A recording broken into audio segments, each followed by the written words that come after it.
Welcome to MrClef.com's quick review of U.S. history, brought to you by Noble Review, concise review books. This is going to be a rather quick review of U.S. history. You can get more review videos like this by subscribing to this channel, or get free flashcards and review sheets at MrClef.com. For the old, shorter version of this video, click here. American Indians lived in tribes scattered across the New World and adapted to their environments. Then Europeans came over. They sent over crops, animals, and diseases such as smallpox in a cultural diffusion example known as the Columbian Exchange. The Spanish conquistadors forced natives into a forced labor system known as encomienda. The Spanish intermarried at times and spread Christianity. Mostly for the colonial period, though, you need to know about the English settlers. First indentured servants came over to farm tobacco in a place called Jamestown. Don't get confused with slaves. They came over later and were part of the Middle Passage of the triangular trade. They had no rights and had an early rebellion known as the Stono Rebellion, when they hoped to get freedom by going to Spanish Florida. As for indentured servants, Nathaniel Bacon resented the governor in Jamestown and revolted partially over class struggle. In New England, there were Pilgrims who were separatists. Puritans in Massachusetts Bay were non-separatists who wanted to purify the English church. Under John Winthrop, they established a city upon a hill. One Puritan to know was Anne Hutchinson. She challenged the church's authority and was banished from the colony. The Puritans weren't very tolerant, however. Some in the colonial era were. William Penn's Quaker Pennsylvania had no established church. Maryland had an act of toleration for all Christians, and Roger Williams established Rhode Island, which would be religiously tolerant. People weren't going to church as much in the New World, so the Halfway Covenant eased the qualifications for membership. A century later, the Great Awakening was a religious revival led by George Whitefield and Jonathan Edwards. Those new lights sure brought emotion to religion. Roots of democracy can be found in the colonies as well. As the Mayflower Compact promoted direct democracy, the House of Burgesses was a representative democracy, the Fundamental Orders of Connecticut presented a constitution, and in New York there was the Zenger trial, which gave freedom of the press. Everyone in the 13 colonies answered to the British and helped their mother country get stronger by shipping resources back home in a system called mercantilism. Britain only cared about their economic bottom line, so they didn't rule too harshly in a policy called salutary neglect. Salutary neglect ended after the French and Indian War. After the French and Indian War, the British firmed their grip over the English colonies in North America. They prevented movement to the west with the Proclamation of 1763, and of course, they taxed the colonies to pay off their army's expenses from the French and Indian War. Know this timeline of the Revolutionary War causes: Sugar Act, Stamp Act, Townshend Acts, Boston Massacre, Boston Tea Party, Intolerable Acts, shots fired at Lexington and Concord. Inspired by Thomas Paine's common sense and the Declaration of Independence, which listed grievances against King George III, the volunteer colonial army fought the revolution against the British. After the turning point at Saratoga, the colonists gained French support and won the war. After, they drew up the Articles of Confederation, which was weak. Although the Articles of Confederation were successful in paving the way for states in the West with some land ordinances, overall, they weren't very strong. They had no central court system, no efficient taxation system, and no executive branch. They also provided for no army, hence Shays' Rebellion got out of control. It was time for a constitution. The Great Compromise worked out the issue of representation between the populated and not-so-populated states, and the Three-Fifths Compromise figured out how slaves would be accounted for in such a representation. The Constitution provided for checks and balances. Those are important to know. After Hamilton, Jay, and Madison wrote the Federalist, and the Anti-Federalists were assured a Bill of Rights, the first 10 amendments to the Constitution, the Constitution was ratified in 1788. Note, though, the Bill of Rights, which protected liberties, went into effect in 1791. So the government was young and fragile. That's why George Washington wanted neutrality to be the foreign policy. Alexander Hamilton came up with a new financial plan that involved paying up debts and sponsoring a national bank. He supported a loose interpretation of the Constitution and implied powers, and was fine with Congress using the Elastic Clause. Unlike Shays' Rebellion, which got out of hand, the nation's army, now with a strong constitution on its side, put down the Whiskey Rebellion in 1794. Washington gave a farewell address preaching neutrality and warning against political parties. Know this sequence of events. The Jay Treaty upset the French, so we sent over diplomats who were nearly blackmailed into seeing another diplomat in the XYZ affair. Next thing you know, a quasi-war with France occurred. No shots were fired. The Alien and Sedition Acts were passed during this time to limit civil liberties. That angered Jefferson and Madison, who wrote the Kentucky and Virginia resolutions saying that the states should declare the acts null and void. Ah, Jefferson. He acted like a Federalist as president, and bought Louisiana with a treaty. Oh, he also supported the Embargo Act, which hurt the North by cutting off trade. At this time, John Marshall increased the power of the Supreme Court. His decisions supported federal dominance, and in Marbury v. Madison, he established judicial review by deciding that an act of Congress was unconstitutional. Well, sure enough, because of impressment, we fought the War of 1812. Though the United States didn't win, they also didn't lose, so really not much happened with it. One war hawk named Henry Clay wanted an American system which would make the United States self-sufficient. Around the same time, President Monroe's Doctrine said that Europeans should stop colonizing in the Western Hemisphere. Well, Andrew Jackson became president and appointed his friends in a system known as the spoils system. He also vetoed the National Bank's recharter, removed Native Americans west of the Mississippi, and enforced a tariff. As for that tariff of abominations, the scary-looking guy named John C. Calhoun wrote the South Carolina Exposition and Protest, stating that the tariff should be declared null and void. South Carolina actually nullified a tariff years later. But Henry Clay found out a compromise, as usual. During Jackson's time, there was a market revolution where textile factories went up in Lowell, Massachusetts, railroads increased, and Eli Whitney invented the interchangeable parts method. Also, the Erie Canal linked upstate New York to the west for trade. You can never get too many Great Awakenings, so another one happened in the burnt-over district of upstate New York around 1830.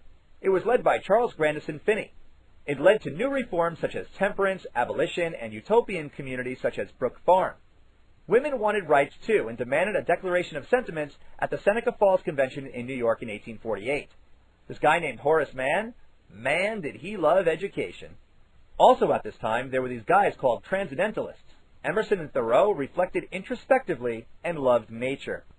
In the antebellum period, there was sectionalism, or strife between parts of the country. This helped cause the Civil War. During Manifest Destiny, the United States acquired all of this territory.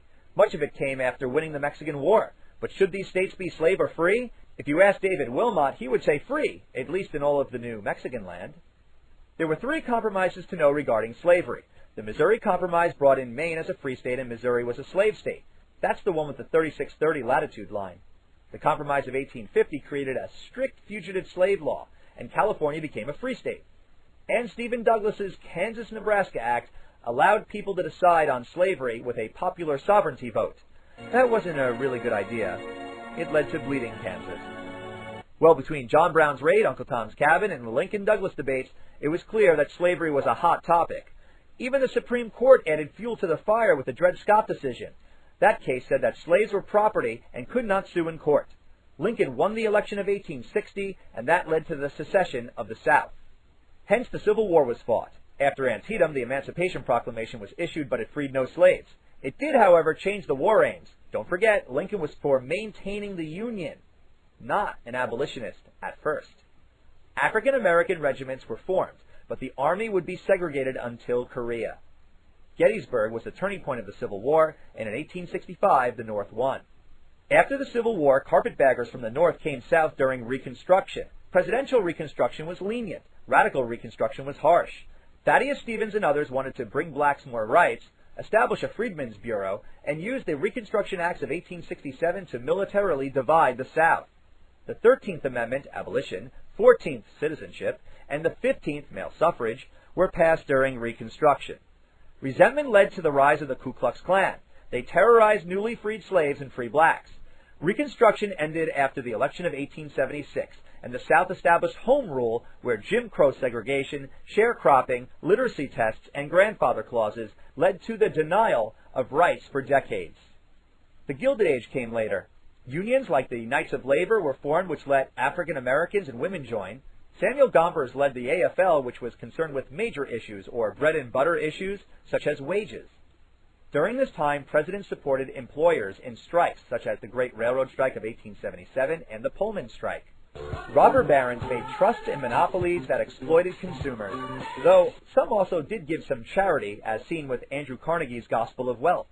Remember, At this time, Republicans favored the rich, like robber barons, and want to raise tariffs. Democrats want to decrease tariffs and favor helping de-poor. The Sherman Antitrust Act was made to break up these trusts, but it mostly broke up unions at first. Trust really didn't get busted until Teddy Roosevelt became president. Speaking of Teddy Roosevelt, he sure loved to conserve nature, and he had a big stick. During the age of imperialism, America expanded all around the world. Much territory came out of the Spanish-American War, which gained public support through yellow journalism and the sinking of the Maine. Hey, don't forget about John Hay's open door policy, which protected American trade in China. As for TR, though, with his big stick and corollary to the Monroe Doctrine, Roosevelt established American dominance in the Caribbean. He was influential in putting the Panama Canal on the map. Free land from the Homestead Act brought many people to the West. A transcontinental railroad connected the country. In the West, Native Americans continued to be oppressed. That's why Helen Hunt Jackson attributed this century as being a century of dishonor. Going back to the Trail of Tears, first earlier in the century, now later in the century, you had the Dawes Act, which looked to westernize Native Americans, and the Wounded Knee Massacre, which left many Sioux dead after they did a ghost dance to protest oppression. Immigrants came over in droves. Old immigration was from Western European places such as Ireland and Germany before the Civil War. New immigration was from Eastern and Southern Europe around 1900. By the 1920s, quotas were set up to limit new immigrants after a Red Scare. The Chinese were excluded, and the Gentleman's Agreement kept out the Japanese. This animosity towards foreigners is called nativism. Immigrants moved to the cities because that's where the jobs were. Immigrants were poor, however, and Jacob Riis showed everyone how the other half lived. Women reformers such as Jane Addams started settlement houses to aid immigrants in need. The populists emerged as an important third party. They wanted more silver to be put into the currency to weaken it. This would raise their crop prices. William Jennings Bryan lost the election of 1896 after giving the Cross of Gold speech. The populists never got their silver. Still, their ideas, such as direct election of senators, a graduated income tax, Australian ballot, and railroad regulation, became law during the Progressive Era. Other progressive reforms included direct primaries, prohibition, and giving women the right to vote with the 19th Amendment. Also, muckrakers helped bring attention to bad stuff happening in the country. Ida B. Wells spoke out against lynching, Ida Tarbell helped break up Standard Oil, and Upton Sinclair got people sick when they read The Jungle. His book helped lead to the Meat Inspection Act and the Food and Drug Administration. Woodrow Wilson stole the election of 1912 after Taft and TR split the vote. World War I broke out, and we got involved because of the boat, Lusitania, and the note, Zimmerman telegram. A draft protester named Charles Schenck created a clear and present danger, and his actions were not free speech according to the Supreme Court. After the war, the U.S. would not ratify the Treaty of Versailles because it questioned our neutrality. Just ask Henry Cabot Lodge, who had reservations about the League of Nations. In the Roaring Twenties, flappers pushed the envelope on women's behavior, a Harlem Renaissance of African-American culture gave us jazz, and new products like washing machines were being purchased by a consumer culture. A guy named John Stokes was brought to trial for teaching about the theory of evolution in school. The 20s ended with a bust because of overproduction of crops, speculation of stocks, buying on credit, bank failures, and the stock market crash. President Hoover failed to save the day. The only thing we have to fear. So Franklin Delano Roosevelt won the election of 1932 and took over with a New Deal. AAA, FDIC, CCC, WPA, NIRA, NRA, Wagner Act, and Social Security Act. Thank goodness for Keynesian economics, as deficit spending helped us pay for all of it. The Supreme Court didn't like the New Deal. Just ask the sick chickens. The United States stayed neutral again before World War II and gave billions of dollars in aid with the Lend-Lease Act. The U.S. was pulled into the war after Pearl Harbor. D-Day was the Normandy invasion and opened up a new front in Europe for the Allies. The Allies won after Truman ordered the dropping of the atomic bomb on Japan. During the war, Japanese Americans were relocated from the West Coast and brought to internment camps. The Supreme Court said that this was okay in a time of war in their decision of Korematsu versus the United States. The Yalta Conference gave so much power and land to Joseph Stalin that the Cold War began. The United States preached containment or stopping the spread of communism. The Truman Doctrine gave military aid to countries in need, such as Greece and Turkey. The Marshall Plan offered economic assistance to those resisting communism. During the Cold War, there was the Berlin airlift, the Soviets shot Sputnik into orbit, which led to Americans spending more on education, and also there was the U-2 spy plane incident. Fear of communism led to the witch hunt of Joseph McCarthy, as during the 1950s many civil liberties were limited. The Rosenbergs were executed for selling secrets to the Soviets. In 1961, the Bay of Pigs invasion proved to be costly, as President John F. Kennedy could not remove communist leader Fidel Castro from power in Cuba. But the peak of the Cold War was the Cuban Missile Crisis, when John Fitzgerald Kennedy called for a blockade of Cuba and threatened force if Soviet missiles weren't taken out of the area. They were, and the world kept spinning. But what about Korea and Vietnam? The United States practiced the domino theory with fears that all of Asia would turn red. Truman fired Douglas MacArthur during Korea as he was overstepping his boundaries. The DMZ was established at the 38th parallel. Dien Bien Phu fell in Vietnam. The Gulf of Tonkin Resolution gave Lyndon Johnson a blank check to escalate forces. The Tet Offensive decreased American morale as the communists pushed south in Vietnam. There were protests as young folk singers such as Phil Oakes and Bob Dylan sang about ending the war. This counterculture movement spread throughout the nation as a new generation of young Americans offered a backlash to Vietnam. In 1970, a protest of overseas military operations led to shootings at Kent State. What about civil rights? After the 1896 case, Plessy v. Ferguson, which said that separate but equal was constitutional, Brown v. the Board of Education of 1954 said otherwise, and led to desegregation of schools. This was a decision of Earl Warren's court, which also extended the rights of the accused in Mapp v. Ohio, Gideon v. Wainwright, and Miranda v. Arizona. As for civil rights leaders to know in the 1900s, Booker T. Washington aimed for gradual gains, but W.E.B. Du Bois wanted equality for blacks. So did Martin Luther King Jr., who had a dream. Some, such as Stokely Carmichael and the Black Panthers, wanted black separatism. Also regarding civil rights, the 1969 Stonewall Riots led to the creation of gay activist organizations and rallied the LGBT community. Let's talk about the last several decades.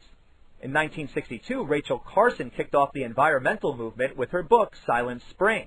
Around this time, too, Cesar Chavez fought for the rights of migrant farm workers. Lyndon Johnson had a great society where he looked to help the poor and less fortunate. However, he was mostly remembered for Vietnam. Richard Nixon quit after the Watergate scandal and battled inflation. Gas prices skyrocketed during the 1970s because OPEC embargoed oil.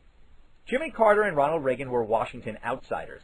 Carter had an energy crisis, but brokered the Camp David Accords to bring some peace to the Middle East. During this time, women wanted an equal rights amendment. One woman to know is Betty Friedan. She wanted women to be free. Dan? Regarding women's rights, the 1973 Roe v. Wade decision protected a woman's right to choose to have an abortion. Ronald Reagan helped bring an end to the Cold War, but also you should know about Reaganomics, which means that wealth should trickle down. George Bush invaded Iraq to liberate Kuwait, signed the Americans with Disabilities Act, and was hurt by a recession. The economy recovered under Bill Clinton. Clinton had NAFTA, which aided trade among North American countries. He sent NATO troops to Bosnia to end human rights violations. He also got impeached for, you can ask your parents about that.